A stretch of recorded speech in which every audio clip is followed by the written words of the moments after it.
Kemarin saya nanya sama Bang Rasman, menurut abang saya menyerang abang nggak? Dia bilang gitu, saya menyerang abang. Dia bilang, enggak, bukan kamu doang, dia bilang gitu. Banyak channel-channel lain katanya. Jadi emang bukan gua, tapi gua bilang gini, Bang, dia bilang gini, saya sarankan mulai sekarang kalau bisa, kamu mengurangi intensitas kamu berbicara tentang saya. Gua bilang gini, Bang, saya pribadi kalau boleh jujur, tidak semua orang yang mau datang ke tempat saya akomodir. Dan jujur, orang yang mau datang ke tempat saya itu sekarang sebetulnya bukan gue yang undang. Mereka yang mau datang sendiri, udah banyak begitu. Saya punya cerita ini, saya punya ini, tapi gue akan menerima dan mengakomodir orang yang punya bukti, orang yang punya fakta, punya data. Banyak juga yang gue tolak-tolakin, ada. Sampai hari ini aja ada 6 orang yang mau datang motor ke tempat gue, tapi gue udah mau pergi nih, gue mau ke Amerika. Ada 2 sih yang menarik buat gue. Cuman semuanya, yang 4 kurang, menurut gue nggak usah lah gitu. Jadi gue juga asal Bang Rasman tahu nggak semua gue akomodir di sini kok. Banyak yang gue tolak. Nah ini gitu. Sebetulnya nih malah gue kan pergi gue cabut ke Amerika besok. Lusa tuh sebetulnya ada menteri yang mau ketemu gue. Senin ada menteri juga yang mau ketemu gue. Cuman mau ngobrol di podcast gitu. Cuman waktunya baru ada pas gue udah berangkat. Gue nggak tahu nanti kita zoom apa gimana gitu ya nanti. Oke, mau ngomong apa? Akhirnya dia satu-satu. Waktu ngomong soal ijazah, Bang Rasman sempat bilang menurut dia ijazah dia nggak palsu, kata Bang Rasman. Saya juga bilang saya nggak pernah bilang ijazah Bang Rasman palsu. Saya cuma bilang ijazah Bang Rasman tidak bisa diverifikasi dan divalidasi oleh Dikti. Yaitu bukan urusan saya katanya. Yang penting kampus Ibnu Khaldun saya sudah mengirim surat katanya ke Dikti bahwa ini adalah data mahasiswanya. Menurut dia itu dasar. Saya bilang lo nggak bisa. Itu kan data dari Ibnu Khaldun yang diberikan dari Ibnu Khaldun versi Abang Rasman ke Dikti. Memberikan surat itu kan bukan berarti itu dilegalkan kan. Nih permohonan kayak berat nih adalah data mahasiswa saya. Tapi kalau tetap tidak terverifikasi Bang, menurut saya tidak ada data di Dikti. Dia bilang oh nggak bisa. Oh ya udah kita berbeda paham, berbeda pendapat. Tapi saya bilang kayak begini udahlah. Pokoknya menurut saya versi saya. Dia bilang gini, kata Bang Rasman clear ya masalah ijazah. Oh enggak Bang, nggak bisa begitu. Saya bilang clear menurut abang, tidak clear menurut saya. Bener dong? Oh dia bilang oke, dia juga oke. Gak apa-apa, kan kita punya hak berbeda pendapat.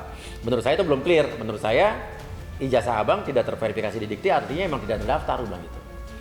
Ya udah buktikan aja, kata Abang Rasman. Ya udah, itu kan juga bukan urusan saya sebetulnya kan. Cuman gue punya data bagaimana perselisihan antara kedua yayasan Ibnu Khaldun itu. Gue punya datanya bahwa Ketua Yayasan Ibnu Khaldun yang versi Rasman itu sebetulnya sudah diberhentikan dari tahun 2009. Dan rektornya pun sudah berakhir masa berlakunya dari 2010. Sudah berakhir, ada suratnya. Gimana caranya kok bisa ada ya bikin yayasan lagi? Ya kan? Dan sampai sekarang masih jadi rektor. Itu rektor kan masih jabatan paling lama kan 2 periode. Nah, intinya itu.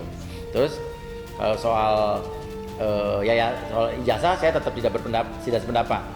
Dia bilang katanya, terus saya bilang gini, Bang, andai kata ijazah abang ternyata memang tetap tidak legal, yayasan abang bermasalah dan tidak memiliki badan hukum, abang harus mau nggak menuntut, melaporkan kalau jadi korban? Oh iya saya akan laporkan, saya akan tuntut, dibilang gitu kan. Tapi berarti secara kalau emang yayasannya tidak berlaku dan sudah ada keputusan inkrah tahun 2021 bahwa yayasan yang versi Rasman itu memakai akta palsu, udah ada keputusan pengadilannya dan orang sudah dipenjara. Artinya kalau menurut saya, pengertian saya, semua produk hukum yang dikeluarkan sama yayasan itu batal demi hukum. Kata Bang Rasman, oh tidak berlaku surut, dibilang gitu. Menurut dia tetap berlaku, dia nggak mau. Saya bilang, abang harus kuliah lagi nggak? Saya bilang, oh dia bilang nggak bisa. Kata dia, nah, itu kita berbeda pendapat lagi. Itu kan soal ijazah, soal KAI dan segala macam, saya nggak terlalu banyak berkomentar karena itu urusan organisasi dengan dia. Cuman saya cuma dengerin aja. Gue udah podcast sama Claudia. Dan gue sebelum podcast udah dikasih lihat bukti yang Claudia punya. Kasih lihat, kasih denger, dan kasih tonton. Udah. Tapi kan tidak layak gue tayangkan. Karena itu kan bukti yang akan dia berikan, sudah diberikan ke kepolisian. Makanya gue tanya sama Bang Rasman, benar nggak dikatakan Claudia? Dia bilang ada yang benar, ada yang enggak. Benar yang mana dia nggak mau jawab. Tapi gue udah tahu kalau gue udah lihat. Tapi ya udahlah, itu kan urusan kepolisian, gue nggak peduli juga. Kurang lebih masih di circle ini. Cuman ini kan masalahnya mau jadi masalah nasional ya. gitu. Itu jadi, tapi kemarin gini sih, sempat terjadi keributan di akhir, tapi keributan yang sudah tidak harus terjadi. Gara-gara Bang Rasman ngomongin soal Iklim Hakim. Gue ngasih kode, Iklim Hakim, perlu dipanggil nggak? Bu Edli ngeliat si Astrid, tiba-tiba Bu Eli suruh asisten Rasman, asisten Rasman ngomong sama Astrid ternyata, saya baru tahu ceritanya ternyata. Udah nggak usah dipanggil, abang nggak mau. Oh ya udah nggak. Dan Astrid pun demi Allah nih, Astrid tidak punya nomor telepon Iklim Hakim, demi Allah nggak punya. Yang punya cuma gua. Cie, gue punya nomor telepon Iklim Hakim, ya kan? Itu beneran. Nah, tidak dipanggil, tidak jadi. Dan abang Rasman pun bilang, saya nggak mau ada Iklim Hakim. Saya tidak bersedia. Oh ya udah bang, saya kan nanya, abang kalau bersedia boleh, kalau tidak bersedia ya nggak apa-apa. Saya juga belum tanya Iklim Hakimnya bersedia apa enggak. Karena Iklim Hakim kenapa ada di situ? Iklim Hakim tuh tinggal di satu tower sama gua. Satu apartemen, satu tower. Dan tempat syuting studio gue yang lounge itu setiap orang kan tower gue tuh kan private lift, cuman beberapa unit di satu orang dengan menggunakan lift yang pribadi. Lift gue dengan lift Iklim Hakim tuh sama satu. Nah, pasti melewati tempat gue syuting. Gitu. Nah, dilalahnya 15 menit kemudian Iklim Hakim turun dengan teman-temannya pakai baju tidur, udah mau pakai baju tidur, udah mau tidur. Itu udah padahal udah mau selesai ngomongin Iklim Hakim, turun. Dia berdiri di belakang kamera. Bu Eli dan Eti marah, ini kerjaannya nunjuk bini gua. Udah saya bilang gini-gini, fitnah lah. Karena setahu gue bini gua juga, walaupun gua emang ngasih kode, Iklim Hakim gimana gitu. Yang mana? Iya gini-gini. Terus gue tanya, panggil Astrid, dia ngomong. Astrid bilang enggak. Dia tetap ngotot ya, gue marah. Ya kan? Gue beberapa kali, 3 kali, 4 kali ada membentak Astrid. Berarti kan gue profesional. Istri gue juga gue suruh berhenti dia ngomong saat menurut gue nggak perlu ngomong. Tapi saat istri gue difitnah kayak tadi, menurut gue istri gue nggak salah juga gue bela. Nah, keributan yang terakhir adalah pas saat Astrid nanya lagi. Udah gue bilang, Iklima udah mulai nyeletuk juga, Iklima diem. Ada deh, nonton podcast gue udah bilang Astrid, Iklima diem. Itu gue memperingatkan. Nah, tiba-tiba si asistennya Rasman tuh yang pojok tuh namanya gue lupa, Rahmat apa siapa. Jelek sekali itu. Gue tanya langsung, jelek apanya? Emang gak kedengeran karena dia gak pakai mic. Tapi kita dengar, mungkin kalau di tempatnya Bang Egy ada kedengeran. Karena udah dekat handphonenya Bang Egy. Terus, jelek apa? Dia bilang, oh enggak. Jelek apa? Gue kejar terus. Tadi kan Bapak nunjuk istri saya, jelek apa? Jelek apa? Tunggu ya, gue kejar terus. Jelek apa? Gue bilang gitu. Jelek ngomongannya katanya. Yang mana? Gue bilang gitu kan. Adalah, enggak yang mana? Gue harus tahu, harus yang mana gitu, nggak bisa sembarangan. Ya tadi ngomong tuan rumah. Jadi si Bang Rasman ngomong gini, kamu sebagai apa hak kamu di sini ikut-ikutan ngomong gitu. Astrid nyeletuk sebagai tuan rumah. Nah, itu dibilang jelek banget ngomong begitu. Lah, nggak salah bang, ini gue tuan rumah. Waktu kata Rasman, ya waktu begitu nggak bisa tuan rumah juga jadi semena-mena sama saya emang. Kita nggak semena-mena. Astrid nanya biasa. Kalau lihat di podcast gue mau sama siapa menteri siapa segala macam. Astrid suka nyeletuk. Udah biasa di podcast gue nanya gitu. Nah dari situlah Bu Neti berdiri, gue juga berdiri gitu kan. Dia mau walk out, jadi gue kesal juga kan. Tapi gue kesal bisa nahan emosi. Maksudnya berdiri tuh gue berdiri supaya Bu Neti turun juga, jangan walk out. Karena udah berapa kali dia mau walk out ngajak Rasman pergi. Gue nggak mau dipolitisir seolah-olah di tempat gue yang bikin ribut gue. Jadi udah. Akhirnya gue bilang gini dengan bijaksana, udah gue minta maaf kalau gue salah, tapi ini kita lanjutin dulu urusan Bang Rasman, bilang gitu. Urusan kita berdua, gue tunjuk asistennya Bang Rasman, nanti kita kelarkan. Gue sama lo belum selesai urusannya gue gitu. Urusan Iklim Hakim. Iklim Hakim dia cuma memberikan bahwa Iklim Hakim pernah memberikan surat pernyataan apa gitu kan. Dan itu juga gue nggak mau terlalu ikut campur karena gue tidak pernah membahas itu juga di podcast gue. Gue cuma nanya sama abang waktu dia bilang udah Iklim Hakim selesai ya, dibilang clear ya. Tunggu bang, saya mau nanya, benar nggak kata Iklim Hakim abang mengajak dia nikah? Ya dia tidak menjawab. Menjawabnya kan cuma ya itu urusan pembicaraan saya gitu-gitulah. Bener nggak abang pernah mencium Iklim Hakim?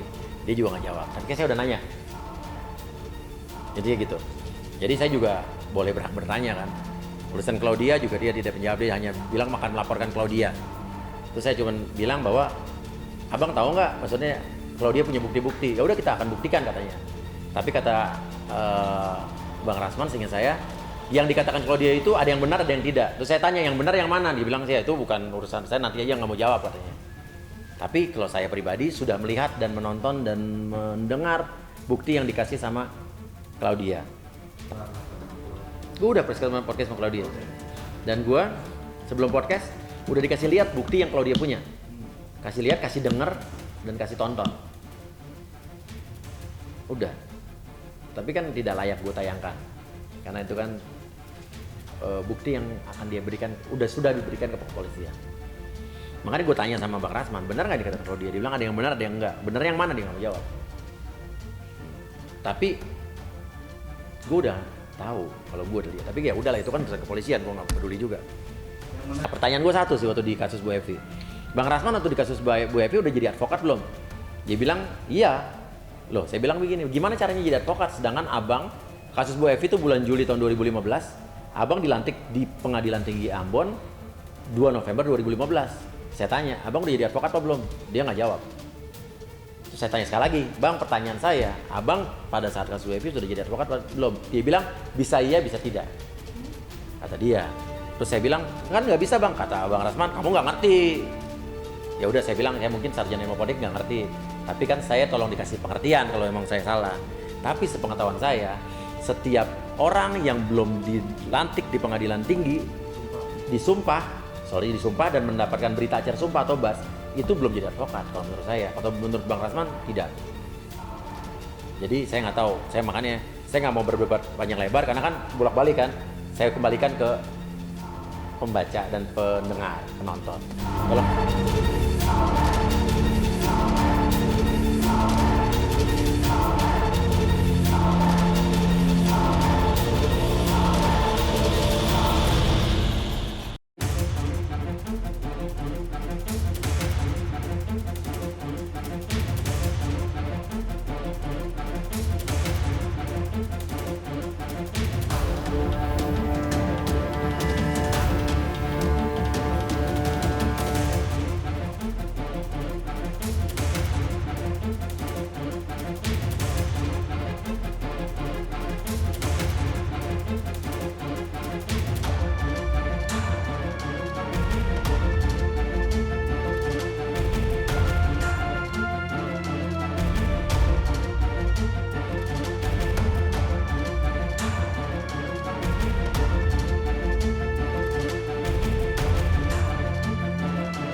jadi jangan lupa untuk subscribe Cumi Cumi.